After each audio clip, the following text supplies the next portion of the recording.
bomba aí no caso Marielle. Eu tô falando aqui há alguns meses aí que vai dar bem ruim para o mandante ou os mandantes do assassinato e para quem quer que seja o terceiro integrante do carro que matou a Marielle. Vamos lembrar, o carro tinha dois integrantes, um motorista que entrou no condomínio Vivendas da Barra, que é onde mora o Bolsonaro, dizendo que ia para casa do Bolsonaro, e o assassino, que era vizinho do Bolsonaro. E tinha um terceiro integrante no carro que saiu do condomínio Vivendas da Barra para matar a Marielle, que ainda não sabemos quem é. Vai ficar bem ruim para esse senhor aí. Por quê? Porque a Polícia Federal oficialmente entrou no caso. O Flávio Dino foi nas redes sociais para anunciar que vai ser criada uma força-tarefa da Polícia Federal que vai entrar no caso do Marielle. O Ministério Público do Rio de Janeiro vai dividir com a Polícia Federal, vai compartilhar com a Polícia Federal todas as informações do inquérito. Ou seja, de agora em diante a Polícia Federal é quem vai usar o inquérito, quem vai investigar isso aí. Por quê? Porque o Ministério Público do Rio de Janeiro, vamos falar aqui, 5 anos, quem mandou matar a Marielle não sabem. Alguns procuradores bolsonaristas do Ministério Público do Rio de Janeiro estão em pânico. Começaram a protestar, a falar que não, que a Polícia Federal vai mais atrapalhar do que ajudar, tudo mais, que olha, não tem problema algum nessa investigação, por que a Polícia Federal vai entrar? O pior é que eu vejo sempre os mesmos jornalistas, desde que o Lula ganhou a eleição, ficou nítido, assim, ficou transparente. Quem são os jornalistas que são porta-vozes de bolsonaristas e que usam o espaço que tem ali para tentar proteger o Bolsonaro e quem não são. Ficou claríssimo.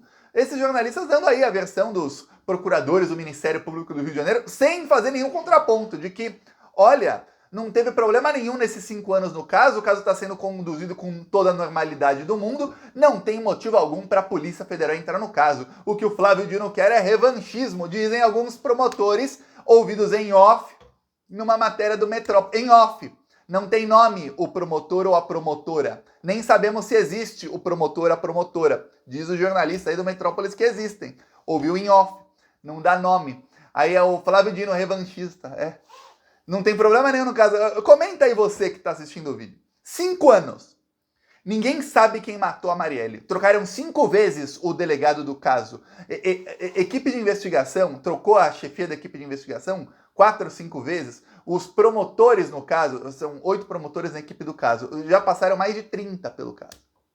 Aí vai falar que não tem problema nenhum. A Polícia Federal em 2019, o mesmo delegado que hoje é superintendente da Polícia Federal do Rio de Janeiro, ele é o chefe da PF do Rio de Janeiro, ele fez uma investigação em 2019 a contragosto do Bolsonaro, que provou que investigações sobre crimes cometidos pela milícia Escritório do Crime eram sempre abafadas. Tinha ali uma quadrilha, ligada também a gente do Jogo do Bicho, porque um dos assassinos era ligado ao Jogo do Bicho, e essa quadrilha, ela interferia em investigações de todo mundo que o Escritório do Crime mandou matar, inclusive a investigação do caso Marielle.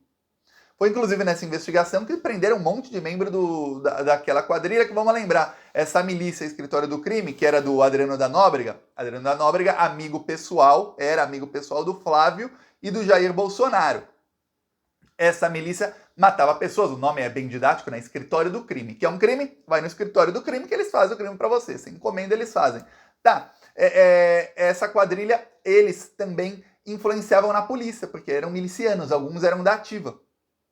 E aí, chegou até a ter um dos delegados do caso Marielle, que olha, uma vergonha, ele deu uma entrevista para a Globo vergonhosa, dizendo que, olha, essa milícia Escritório do Crime matou uma outra pessoa no mesmo dia em que a Marielle morreu, então sabemos que não foram eles. Como assim sabemos que...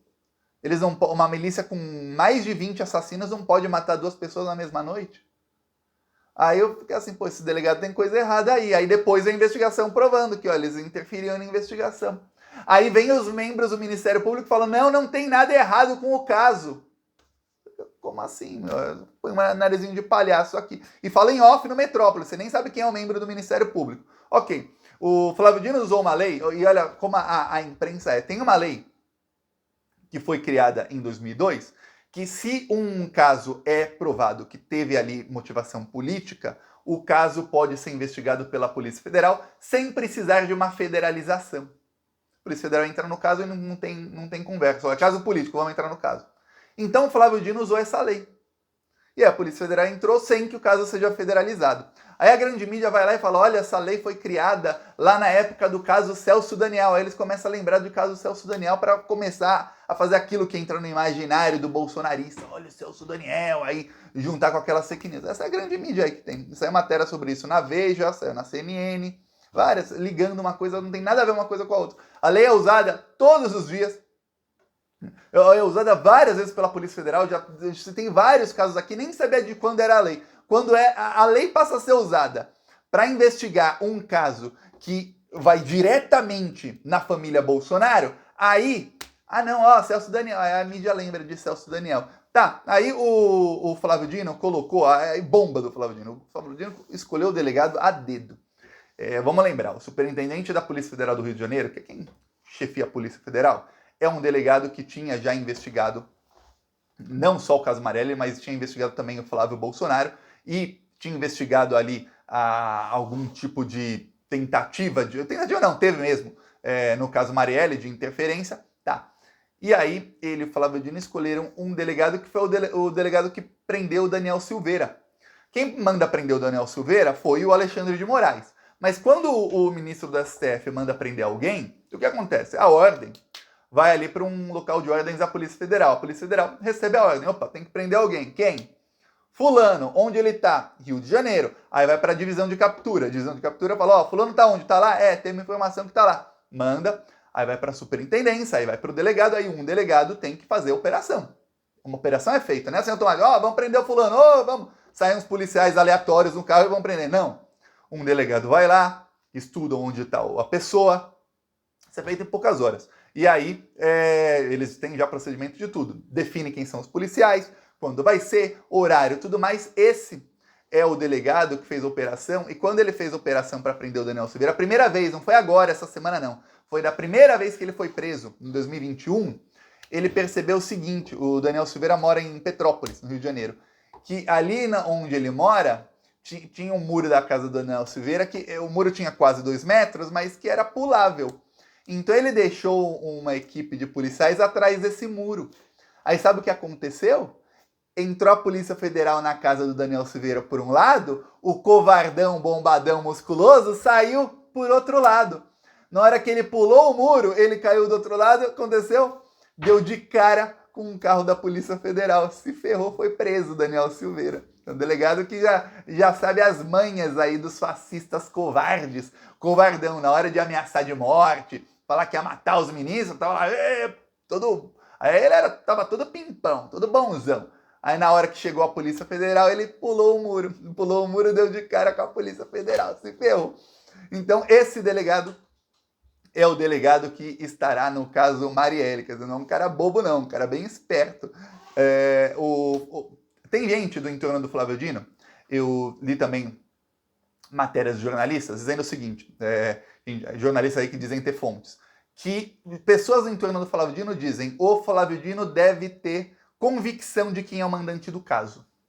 Senão ele não iria com tudo assim pra cima. Ele tá indo com tudo pra cima, ele, vamos fazer aí, Entre o dia que o Flávio Dino falou, vamos começar aí sobre o caso Marielle, aí pra cima, que foi dia 2 de janeiro. Dia 2 de janeiro, o Flávio Dino falou isso. Até o dia que a Polícia Federal criou a Força Tarefa, foram o quê? 50 dias? Então, Flávio Dino, 51 dias, 50 dias. Então, o Flávio Dino cumpriu a promessa assim, em tempo recorde.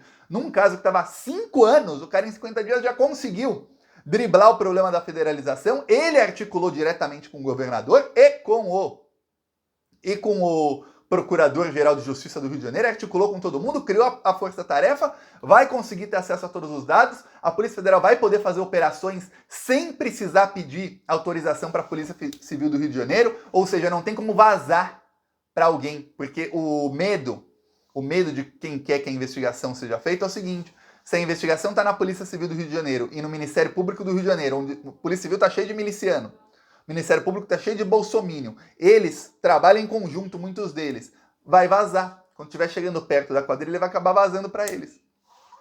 Agora não, a Polícia Federal investiga ali o caso, entra no caso. E vamos lembrar, é um caso que está sem promotores. Não tem ninguém do Ministério Público do Rio de Janeiro hoje no caso Marielle. Todos os 8 promotores do caso se demitiram quando o Cláudio Castro renomeou o atual promotor, a procurador de justiça do Rio de Janeiro, quando ele foi reconduzido ao cargo. Mais de 30 promotores do Rio de Janeiro se demitiram dos seus cargos, e aí todos, o caso Marielle, tinha 7 de 8 ali, todos eles se demitiram.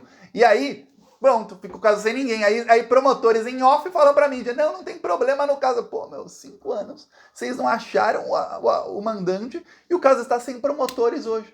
Como que não tem problema? Tá cheio de problema no caso. Agora, a ver, a coisa vai ficar bem ruim. Vamos lembrar, um caso que você não consegue falar desse caso sem citar o nome Bolsonaro. Primeiro, a única pessoa que foi vista brigando publicamente com a Marielle foi o Carlos Bolsonaro, que brigou feio com ela mais ou menos 3 semanas antes do assassinato. Brigou feio com ela nos corredores. Carlos Bolsonaro parou de subir de elevador na Câmara dos Vereadores do Rio de Janeiro, e se a Marielle estivesse no elevador, ele ia de escada 9 andares para não entrar no elevador com ela. Esse era o nível de animosidade pública entre eles, assim, de ódio do Carlos Bolsonaro para com a Marielle. Ok. Como foi o assassinato? Chega um motorista num carro Renault, ele entra no condomínio Vivendas da Barra, isso às 5 da tarde. Ali era a preparação para o assassinato que ia acontecer 9 da noite. 5 da tarde ele entra no condomínio Vivendas da Barra. O porteiro, como em qualquer condomínio fechado, pergunta para ele, vai para onde? Aí ele diz, casa 58, era a casa do Jair Bolsonaro. Jair Bolsonaro mora na casa 58. O porteiro liga, é autorizada a entrada. Isso está escrito no livro do condomínio, no livro de visita, de registro. Tem uma prova material, não é prova nem digital, não, material. Tem um livro, escrito aí, carro tal, horário tal, entrou na casa 58. O carro que ia matar a Marielle horas mais tarde. O porteiro não sabia disso quando escreveu no livro. Ele entra lá no condomínio, pelas câmeras parece que foi apagado. Carluxo, será? Não sei. Foi apagado, não se sabe para onde ele foi, não se sabe se ele realmente foi para a casa 58. Saem do condomínio 3 pessoas no carro. A polícia sabe, o Ministério Público sabe que foram 3 pessoas que saíram do carro. Pelo que eles têm de câmera, eles não identificaram a terceira pessoa, mas sabe-se que tinham 3 no carro. Tá. Então sai ali o motorista, um vizinho do Bolsonaro e uma outra terceira pessoa que ou é vizinho ou morava na casa 58, não tem outra. Tá. Lembrando, o motorista e esse vizinho do Bolsonaro, que é o Rony Lessa, eles pertenciam a uma quadrilha chamada Escritório do Crime. Essa quadrilha tinha como chefe, essa milícia, o Adriano da Nóbrega. Adriano da Nóbrega é amigo, ele foi parceiro do Queiroz, aquele das rachadinhas. Ele foi parceiro do Queiroz na polícia. Foram os dois, inclusive, acusados de assassinato juntos. O Adriano da Nóbrega ficou preso um tempo. E ele era amigo do Bolsonaro, do Jair Bolsonaro, e foi homenageado pelo Jair Bolsonaro. O Bolsonaro citou o caso dele em plenário. E foi homenageado 2 vezes pelo Flávio Bolsonaro. Inclusive, nas 2 vezes ele estava preso por homicídio, quando foi homenageado pelo Flávio Bolsonaro na Assembleia do Rio de Janeiro. Tá. Não, se você falar, nossa, são muito amigos, não só por isso. São amigos porque o Flávio Bolsonaro deu emprego para a mãe e para a então esposa do Adriano da Nóbrega quando ele estava preso, para ajudar a família. Coisa que é sabidamente, é público. O Queiroz chegou a falar que era realmente para ajudar a família que estava passando dificuldade, roubando dinheiro público. Ai, vamos ajudar? Vamos. Como? Um empreguinho aqui de funcionário fantasma. Não faz nada e ganha dinheiro público. Olha essa coisa. Vamos roubar dinheiro público junto. É uma quadrilha. Quer dizer, são muito ligados. Você tem o elemento do Carlos, você tem o elemento do Flávio, do Jair, do Adriano da Nóbrega, você tem os 2 assassinos fazendo parte da mesma milícia, e você tem o fato de que quando saiu a informação de que o carro saiu do condomínio onde estava o Bolsonaro, o Carlos Bolsonaro foi lá e adulterou o computador do condomínio. Só ali já era para ter sido preso. Só ali. Aí você vê aí a prova de que a Polícia Civil do Rio de Janeiro está cheia de miliciano bolsominion, então o Flávio Dino vai para cima. O Flávio Dino tem convicção de que foi alguém. Eu também tenho. Eu não sei se a minha convicção está inconforme com a convicção do Flávio Dino. Comenta aí você, quem você acha que é o mandante ou a terceira pessoa que estava no carro que mandou matar a Marielle. Se é que não são a mesma pessoa, comenta aí quem você acha. Se você não sabe o nome, comenta o sobrenome. Só o sobrenome já tá bom, viu? Aí fica mais fácil, que são vários da mesma família aí, né? Fica mais fácil comentar só o sobrenome de um ou de mais suspeitos. Vê aí, viu? Tic-tac, agora começou e tá indo com um delegado bem porreta pra cima do pessoal. Ó, peço aí sua inscrição no canal pra gente continuar tendo informação sobre isso. Vou continuar dando informação. Falou!